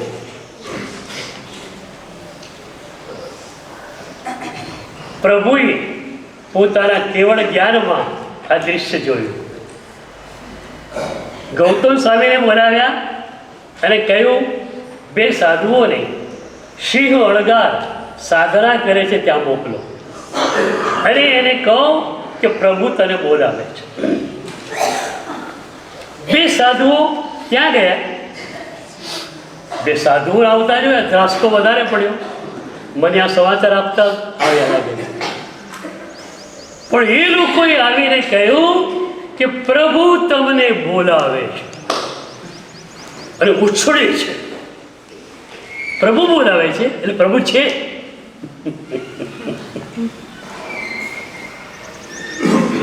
અરે પ્રભુ છે, પ્રભુ દેશના આપી રહ્યા છે, તમને બોલાવે છે.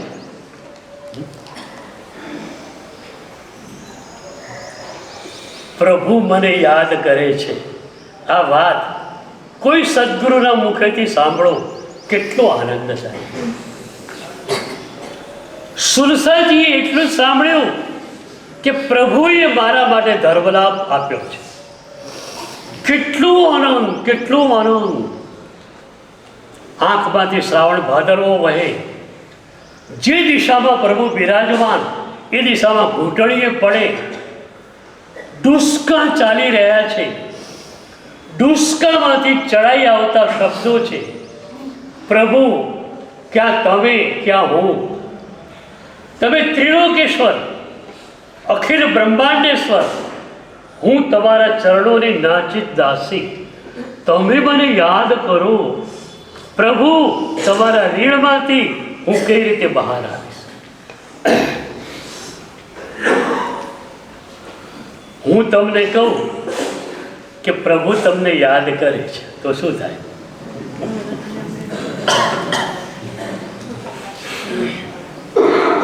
આચારાંક સૂત્ર વાંચો, ઉત્તરાયણ સૂત્ર વાંચો, એવા સૂત્રો મળશે તમને લાગશે કે પર્સનલી ફોર મી પ્રભુએ આ કહ્યું છે. પ્રભુ મને કહે છે, પ્રભુ મને યાદ કરે છે.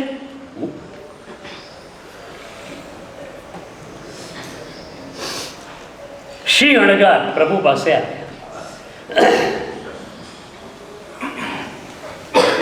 પ્રભુને જોયા, ચરણોમાં પડ્યા. આનંદ જ આનંદ, આનંદના આંસુ ઉભરાઈ રહ્યા છે. મારા પ્રભુ જીવંત છે. પણ પ્રભુનું શરીર ક્રિસ્તો થયેલું દુબળું હતું. એટલે ફરી પાછા પીડાના આંસુ શરૂ થયા. મારા ભગવાનનું શરીર આવું હોય? અહીંયા એક મજાનો દૃષ્ટિકોણ ખુલે છે. 13મી ગુણસ્થાનકે પ્રભુ છે, વિતરાગ બનેલા છે, છતાં એ ભક્ત વત્સલ છે. આપણે ત્યાં બે પ્રવાહો ચાલ્યા. શાસ્ત્રોની અંદર પ્રભુની વિતરાગ દશાની ધારા ઉપર આખી ચર્ચા ચાલી. સ્તવના સાહિત્યમાં પ્રભુ ભક્ત પ્રિય છે, ભક્ત વત્સલ છે. આખી વાત ચાલી કે પ્રભુ તું મને ચાહે છે. પ્રભુ ભક્ત વત્સલ છે એ આપણા આખા જ સ્તવના સાહિત્યનો ફર્ક છે. આમ વિચારીએ, 13મી ગુણસ્થાનકે રહેલા ભગવાન વિતરાગ પરમાત્મા સિંહ અણગારને કહે છે, અચ્છા મારું શરીર દુબળું પડ્યું એની તને ચિંતા છે, એમ કર રેવતી શ્રાવિકાને ત્યાં જા, એણે એના પોતાના માટે ઔષધિ ભાગ બનાવ્યો છે, એ લઈને આવો, એ વાપરીશ અને હું સ્વસ્થ બની જઈશ. આ પ્રભુનો પ્રેમ આપણા બધા ઉપર અત્યારે વરસી રહ્યો છે. મેં દીક્ષા લીધી માત્ર ને માત્ર પ્રભુના પ્રેમના કારણે. હું સંયમ યોગોમાં છું એનું કારણ માત્ર ને માત્ર એ છે, હું નથી. તમે તમારા હુંને બિલકુલ પરિઘમાં મૂકી દો, કેન્દ્રમાં પ્રભુને લાવી દો. દીક્ષા એટલે શું? એક શ્રાવકપણાની પણ દીક્ષા એટલે શું? કેન્દ્રમાં પ્રભુ હોય, પરિઘમાં તમે હો, આનું નામ દીક્ષા.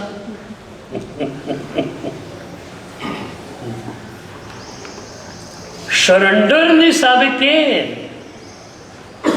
તમે ઘણું બધું સમર્પિત કર્યું છે અને પ્રભુ તમારી કાળજી વધારે રાખે છે. તમે પણ પ્રભુના ચરણોમાં સંપત્તિનું વિસર્જન કરો છો. આજના યુગમાં તો કરોડો અબજો રૂપિયા પ્રભુ શાસનમાં ખર્ચાઈ રહ્યા છે. એક પૈસા પ્રત્યે, રૂપિયા પ્રત્યે જ્યારે મહત્વ છે, એ માણસ અહીંયા આવે છે 4 લાખ પણ અભિષેકનું ગીત, આપણા 5 લાખ મણ કે છે.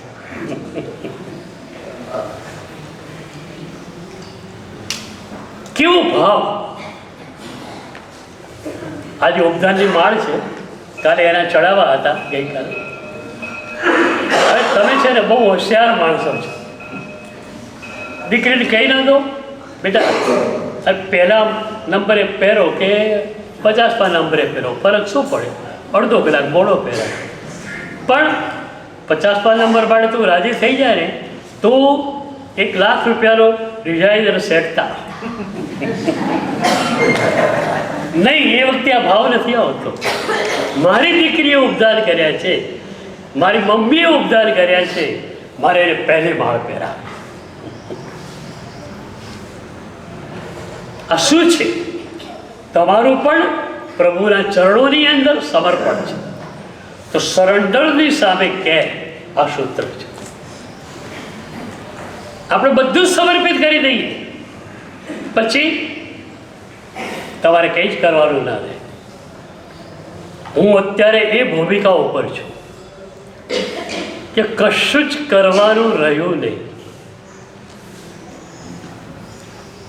રાજેન્દ્ર શાહની કવિતા છે, હું ક્યાં કંઈ કરવા માટે આવ્યો છું, હું તો કેવળ ફરવા માટે આવ્યો. કશું જ કરવાનું નથી, કશું કરાવવાનું પણ નથી, ઉદ્ધાર કરાવવાના નથી. થઈ જાય તો થઈ જાય, લોકોને કરવા જ છે તો દિશરા આપી પણ દઈએ. કશું કરવું નથી, કશું કરાવવાનું નથી. બિઈંગની ધારા, અને એ જ આપણી મૂળ ધારા છે. તમારી પાસે કર્તૃત્વ હોય તો એ કર્તૃત્વને પણ પ્રભુને સમર્પિત કરો. તમારી પાસે કર્તૃત્વ રહેવું ન જોઈએ, ક્રિયા રહે તમારી પાસે. બહુ મજાની ઘટના જાણીતી કહું. સંપ્રતિ રાજાનો પૂર્વ ભાવ એ ભિખારી છે, ઘરે ઘરે ભટકે છે, ભીખ મળતી નથી. એ વખતે 2 મુનિરાજો એક શ્રેષ્ઠીની હવેલીમાંથી બહાર નીકળે છે. શ્રેષ્ઠી હવેલીના દ્વાર સુધી મૂકવા માટે આવે છે.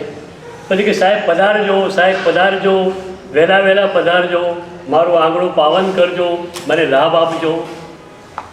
એ ભિખારીને થાય છે કે આ માણસ આટલો ભક્ત છે, મારા સાહેબને ઘણું બધું આપ્યું હશે, તો થોડું મને આપે તો મારું કામ થઈ જાય. એટલે કે મારા સાહેબ હું ભૂખ્યો છું, મને ખાવાનું આપો. એ વખતે બલિરાજો શું કહે છે?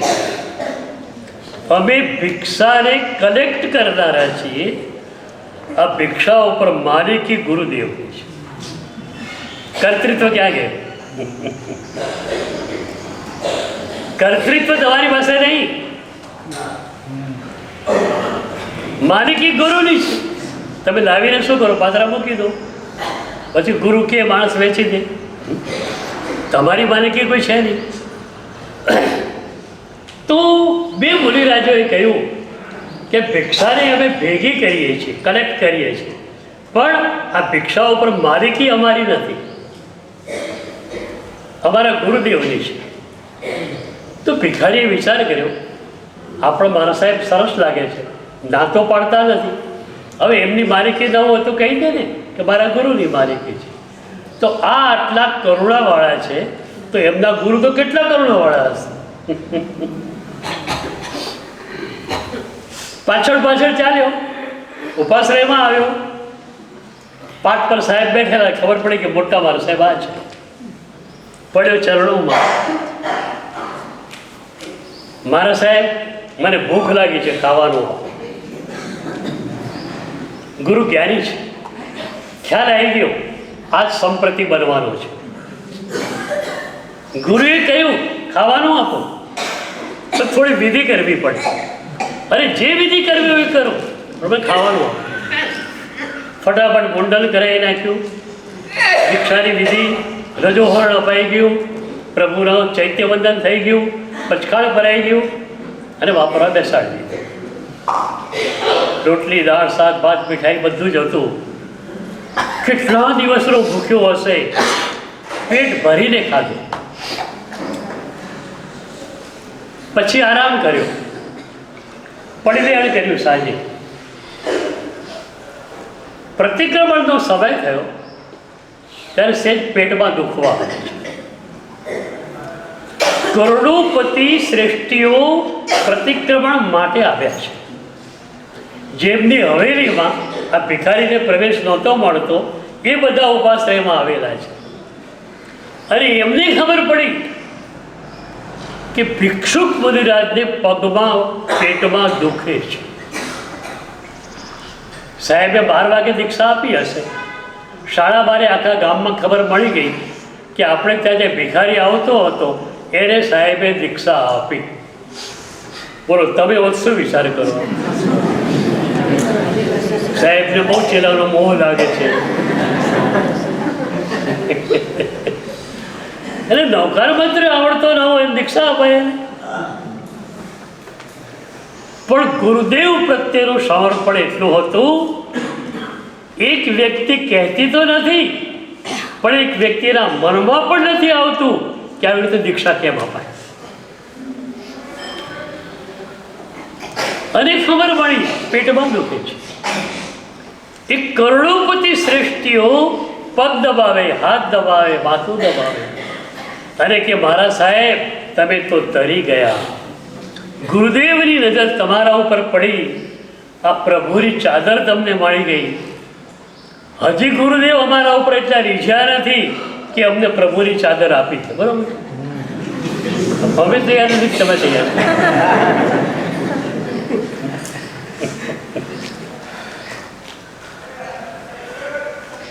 તમે કેટલા બળભાગી કે આ પ્રભુની ચાદર તમને મળી ગઈ.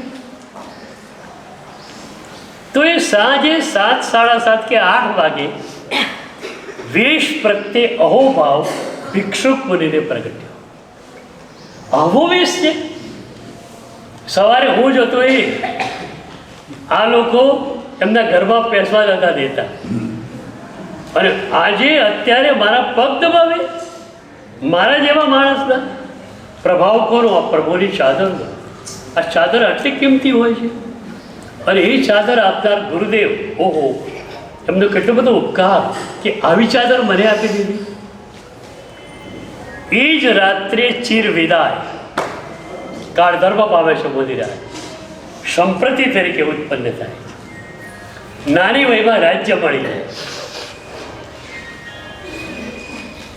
મને છે ને આવા સંઘોની ઈર્ષા, આવા સંઘો ગુરુને સમર્પિત.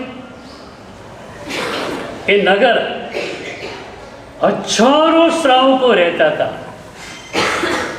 હજારો શ્રાવકોમાંથી એક પણ શ્રાવકને વિચાર નથી આવતો કે ગુરુદેવે આને દીક્ષા કેમ આપી. ગુરુદેવે ચાદર આપી એટલે પૂજનીય બની ગયા. સદગુરુ પાસે જ્યારે આવો ત્યારે બુદ્ધિ અને અહંકારને બહાર મૂકીને આવો. જૈન આશ્રમોમાં તો તકતી લગાવેલી હોય છે, નો માઇન્ડ પ્લીઝ. તમારી બુદ્ધિને લઈને અહીંયા આવતા ને, બુદ્ધિને લઈને આવો તો શું?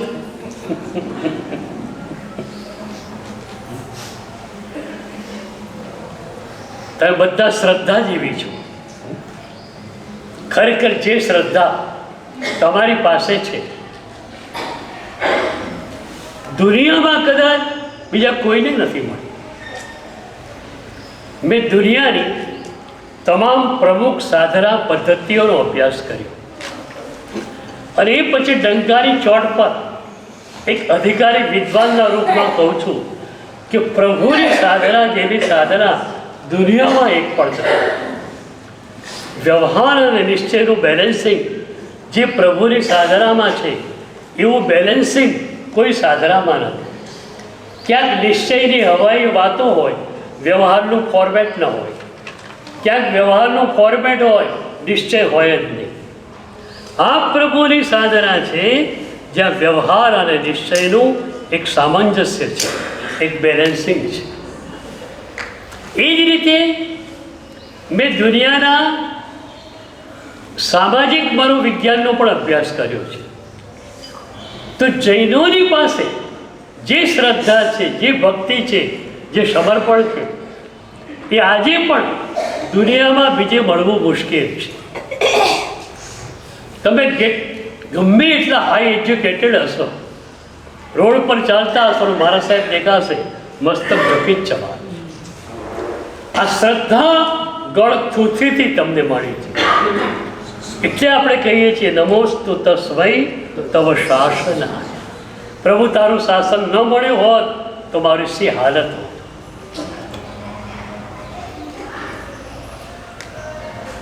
તો એ સંઘની મને ઈર્ષા આવે કે કેવો સંઘ સમર્પિત. સંપ્રતિ તરીકે જન્મ થયો, થોડો મોટો થયો, રથયાત્રાનો વરઘોડો, એમાં આર્ય સ્વસ્તિ સૂર્ય મહારાજને બધાએ હતા. ગુરુદેવ ઓળખી ગયા કે આ પેલો ભિક્ષુક બની ગયા જન્મનો. એટલે સંપ્રતિ ચરણમાં ઝૂક્યો. ગુરુદેવ બીજું મને ઓળખ્યો, અરે સાહેબ આપ તો મોટા જૈન શાસનના જ્યોતિધર આચાર્ય છો, આપને કોણ ના ઓળખે? સંપ્રતિ કહે છે. ગુરુ કે એમ નહીં, બીજી રીતે સીધો ઉહાપો શરૂ થયો, જાતિ સ્વર્ણ જ્ઞાન થયું. ઓહો, આ તો મારા ગુરુ. એ ન હોત તો મારી પાસે કંઈ ન હોત. હું ભીખ જ માગતો હતો અત્યાર સુધી. એ ગુરુ મળ્યા, પ્રભુની ચાદર આપી, અને હું મનુષ્ય જન્મમાં આટલી ઊંચી પાયરી ઉપર આવી ગયો. બધું ગુરુના કારણે છે.